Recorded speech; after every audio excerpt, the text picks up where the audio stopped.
Before we begin, click subscribe to stay up to date with all of our newest video content.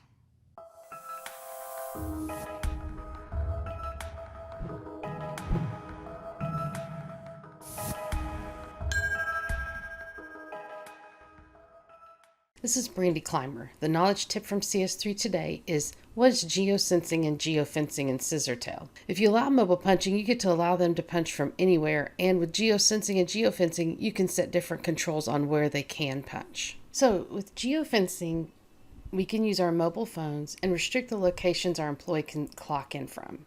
If it's configured, an administrator can restrict an employee from clocking in outside the radius of a defined location, such as a cost center, down to the 10th of a mile. If you try to punch in from somewhere else on your mobile phone, not at the location you're supposed to be at, you'll get an error. But if you don't geofence, because your employees move around, another option is to store the location of the punch or geosense. You'll be able to see their location on a map. So let's go over to Scissortail, and I'm logged in as Paul, and I'm gonna go look at my employee Josh's time. When I pull up his timesheet, I can see all the different days and what his hours are looking like. And up at the top, I've got a button that says Show Me the Map.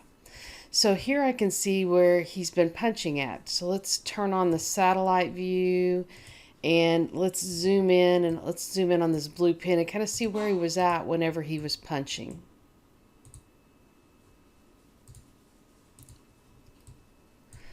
Yep, that looks right. That's kind of where I would expect him to be.